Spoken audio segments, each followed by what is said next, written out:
রানাঘাটের অস্মিকার পাশে অভিষেক ব্যানার্জি। মেয়ের চিকিৎসার আর্জি নিয়ে ডায়মন্ড হারবারের সেবা আশ্রয় শিবিরে বাবা মা। ছোট্ট অস্মিকার চিকিৎসার জন্য প্রয়োজন একটি ইনজেকশন, যার দাম 16 কোটি টাকা। মেয়ের চিকিৎসার জন্য সাহায্যের প্রার্থনা সেবাশ্রয়ে। অস্মিকার চিকিৎসায় সাহায্য করতে এগিয়ে এলেন সাংসদ অভিষেক বন্দ্যোপাধ্যায়। দেখা করে কথা বললেন তার পরিবারের সাথে। দুরারোগ্য রোগে আক্রান্ত ছোট্ট অস্মিকা, নদিয়ার রানাঘাটের বাসিন্দা অস্মিকা দাস। 1 বছরের ছোট্ট অস্মিকা বিরল স্পাইনাল মাস্কুলার অ্যাট্রফি টাইপ 1 রোগে আক্রান্ত। এটি এক ধরনের নিউরোমাস্কুলার ডিসঅর্ডার বা স্নায়ুপেশির রোগ। এর জেরে ফুটফুটে ছোট্ট মেয়েটি কোনো দিনও হাঁটাচলা করতে পারবে কিনা তা নিশ্চিত নয়। শুধু তাই নয়, সঠিক সময় চিকিৎসা না হলে হয়তো চিরতরে উঠে বসার ক্ষমতাটুকুও হারিয়ে ফেলবে অস্মিকা। বিরল এই রোগের চিকিৎসার জন্য দরকার 16 কোটি টাকার একটি ইনজেকশন। 1 বছরের ফুটফুটে এই শিশুর জীবন নির্ভর করছে 16 কোটি টাকার ওই ইনজেকশনের ওপর। ফুটফুটে এই শিশুকে বহুমূল্য ইনজেকশনটি দিতে না পারলে সুস্থ করে তোলা অসম্ভব। অস্মিকার এই রোগটি সম্পর্কে জানার পর থেকেই তার বাবা মা সোশ্যাল মিডিয়ার সাহায্য নিয়ে সকলকে জানিয়েছে কথা।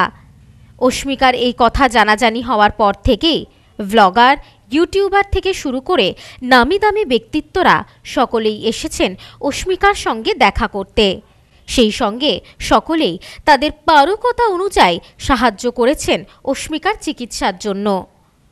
তবে একটি দুটি নয়, তার চিকিৎসার জন্য প্রয়োজন 16 কোটি টাকা। তাই ছোট্ট অস্মিকার চিকিৎসার টাকা যাতে দ্রুত জোগাড় হয়, সেই কারণে এদিন অভিষেক বন্দ্যোপাধ্যায়ের সেবাশ্রয় শিবিরে এলেন অস্মিকার বাবা মা। চিকিৎসায় সাহায্যের প্রত্যাশাতেই সাংসদ অভিষেক বন্দ্যোপাধ্যায়ের আয়োজিত সেবাশ্রয় শিবিরে বুধবার অসুস্থ মেয়েকে নিয়ে যান অস্মিকার বাবা মা শুভঙ্কর দাস ও লক্ষ্মী দাস। জানা যায়, অভিষেক বন্দ্যোপাধ্যায় নিজে অস্মিকার বাবা মায়ের সঙ্গে কথা বলেন এবং সাহায্যের আশ্বাসও দেন।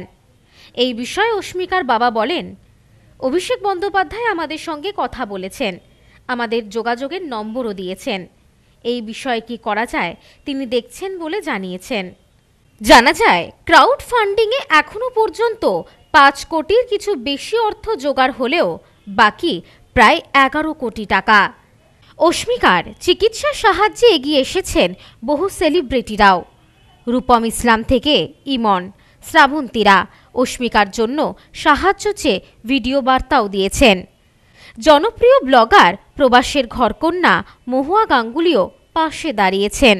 পাশাপাশি অস্মিকার সঙ্গে দেখা করতে এসেছিলেন অভিনেত্রী পায়েল। এই বিষয়ে অভিনেত্রী পায়েল জানান, ছোট্ট শিশুটি একটি বিরল রোগে আক্রান্ত। ওর চিকিৎসার জন্য প্রয়োজন প্রচুর টাকার।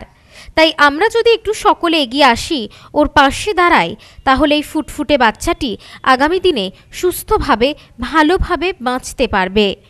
আজ এখানে এসে জানতে পারি বহু মানুষ তাদের পারকতা অনুযায়ী ওকে সাহায্য করতে এগিয়ে আসছে।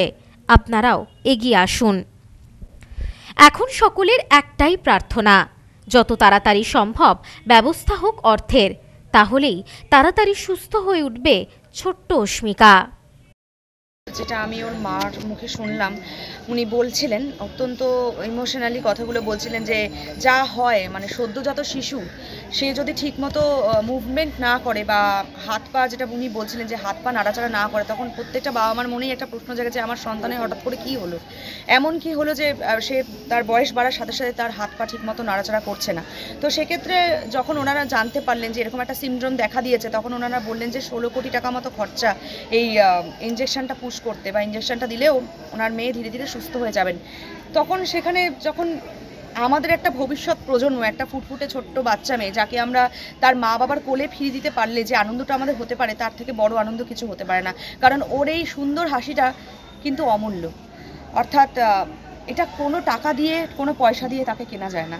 তাই আমার মনে হয়েছে এবং আমার অর্গানাইজেশনের পক্ষ থেকে আজকে অস্মিকার হাতে তার আমাদের সাধ্য মতো প্রায় 1 লক্ষ টাকার মতো এবং তার সঙ্গে নিত্য নৈমিত্তিক যা যা সামগ্রী যেটা ওর জীবনে কাজে লাগবে, খাওয়া দাওয়া থেকে শুরু করে আরও সমস্ত কিছু, সেই সব কিছুই কিন্তু তুলে দেওয়া হলো আমাদের অর্গানাইজেশনের পক্ষ থেকে। যেখানে আমার ছোট্ট একটি বোন ছিল বর্ষা দাস, মুর্শিদাবাদের সাগরদিঘি থেকে এসছে, যে নিজের লক্ষ্মীর ভাণ্ডার ভেঙে মানে ও নিজের টিফিনের টাকা, ওকে যারা মানে রিলেটিভসরা তাকে যে টাকা পয়সাগুলো দিত সেগুলো আস্তে আস্তে জমিয়েছিল।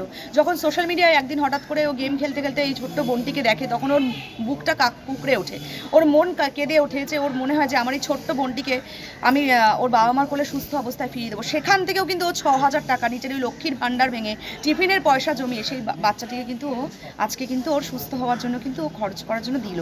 তো আমার মনে হয় যে বাংলার প্রত্যেকটা মানুষের মধ্যে এই জাগরণটা যেন হয়। ব্যুরো রিপোর্ট, নিউজ স্নোম্যান্সল্যান্ড, নদিয়া। বধুয়া গুঁড়ো মশলা, গন্ধেও ভালো, স্বাদেও ভালো। বধুয়া গুঁড়ো মশলা সম্পর্কে আনে অটুট বন্ধন।